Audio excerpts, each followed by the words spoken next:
অমরনাথ যেতে জ্বালা আছে বস। আমরা যেতে পারবো, কিন্তু তার আগে যে এতটা খাটনি করতে হবে সেটা আগে ভাবি। হ্যালো বন্ধুরা, নতুন একটা মিনি ব্লগে তোমাদের সবাইকে স্বাগত। মিনি ব্লগটা কি নিয়ে হতে চলেছে অলরেডি বুঝতেই পেরেছো। আমরা করছি এবার অমরনাথের প্ল্যান। তো অমরনাথ যাওয়ার জন্য করতে হবে মেডিকেল। তো মেডিকেল করার জন্য আজ আমরা যাচ্ছি ইসলামপুর। আমরা বলতে আমি এদিক থেকে যাচ্ছি, আরো অনেকে রয়েছে, কারা রয়েছে কি না রয়েছে অলরেডি ব্লগের মধ্যে থাকবে। তো আমি বাড়ি থেকে বেরিয়ে পড়লাম, প্রথমেই এসে দাঁড়ালাম পাঞ্জিপাড়া কালীবাড়িতে, আর পাঞ্জিপাড়া কালীবাড়ি থেকে নিয়ে নেবো ছায়াবন্দি। কালীবাড়ি থেকে বেরিয়ে আমি সোজা পৌঁছে গেলাম ইসলামপুর মহকুমা হাসপাতাল। আর হসপিটালের সামনে পঙ্কজ অলরেডি আগে থেকে আমার জন্য ওয়েট করছিল। তো পঙ্কজের সঙ্গে দেখা হলো, এবার ভিতরে প্রবেশ করলাম। আর অসীম সকাল সকাল এসে স্লিপ কেটে রেখেছিল। তো অসীম আর আমি ভিতরে গিয়ে দেখলাম অমরনাথ যাওয়ার জন্য কি কি টেস্ট করতে হবে সেগুলো আমাদেরকে লিখে দিল। এবার দেখলাম ঘড়ির কাঁটায় সময় হয়ে গেছে প্রায় 12টা। তো আজকের মতো ডাক্তাররা নেই বললেই চলে, তো আমাদেরকে আসতে হবে পুনরায় নেক্সট। যেহেতু কালকে আমাদের কোনো টেস্ট হয়নি, তাই পুনরায় আজকে আমাদেরকে যেতে হচ্ছে হসপিটাল। তো দেখতে দেখতে আমি পৌঁছে গেলাম হসপিটাল পৌঁছে দেখি গেট বন্ধ। অ্যাকচুয়ালি আমি অনেকটা লেট করে এসেছি, তাই আমাকে ভিতরে প্রবেশ করতে দিচ্ছে না, কিন্তু আমাদের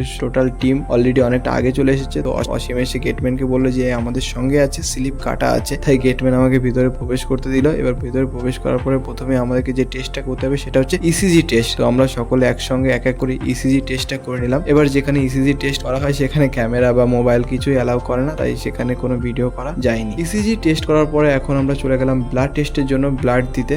রক্ত নিয়ে নিল, ব্লাড টেস্টের জন্য অনেকটা রক্ত নিয়ে এলো। আমার তো ভয় করছিল, কিন্তু কিছু করার নেই, দিতে হলো। ব্লাড টেস্টের পরে আমরা চলে আসলাম ইউরিন টেস্টের এখানে। তো ইউরিন টেস্টটা কমপ্লিট করার পরে আমরা সকলে চলে গেলাম এক্সরের ওখানে। চেস্ট এক্সরে করতে হবে। প্রথমে আমার চেস্ট এক্সরে করা হলো, তারপর পঙ্কজ এক এক করে সবার চেস্ট এক্সরে করা হলো। আমি আর পঙ্কজ চেস্ট এক্সরে রিপোর্ট নিয়ে বাইরে বেরিয়ে আসলাম। এখন আমরা চলে আসলাম কান টেস্টের এখানে। আমাদের কান টেস্ট করবে, আমাদের না সকলের এক এক করে কান টেস্ট করছে। তো লাইনে দাঁড়িয়ে রয়েছি কান টেস্ট করার পরে এখন এসে দেখি বাপরে প্রচন্ড ভিড়। এটা ভয় পাওয়ার কিছু নাই, কোনো লোকাল ট্রেন স্টেশন না, এটা সরকারি হাসপাতাল। এখান থেকে হচ্ছে ব্লাড টেস্টের রিপোর্ট নেওয়ার পর এখানে দেখানো হয়। তো দেখলাম অনেকটাই ভিড়, আর ঘড়ির কাঁটায় সময় হয়ে গেছে 2টো। তো আজকের মতো আর ওয়েট করে লাভ নেই, কারণ কি সুপার নেই, সিগনেচার হবে না, নেক্সট আরেকদিন আসতে হবে। ব্লাড টেস্টের রিপোর্টটা নেক্সট দিন আমরা নিয়ে নেব, তাই আমরা সকলে আজকের মতো বেরিয়ে পড়লাম। আজকে নিয়ে আমাদের তৃতীয় দিন অমরনাথের মেডিকেল টেস্টের জন্য হসপিটাল যাওয়া হচ্ছে। বাড়ি থেকে বেরিয়ে পড়েছি, আর আজকে মাইন্ডসেট এটাই করেছি যে করে হোক পুরো কাজ কমপ্লিট করেই বাড়ি ফিরবো। তো দেখতে দেখতে হসপিটাল পৌঁছে গেলাম। হসপিটাল পৌঁছানোর পরে প্রথমেই করে নিলাম বিপি টেস্ট, মানে ব্লাড প্রেশার টেস্টটা করার পরে চলে গেলাম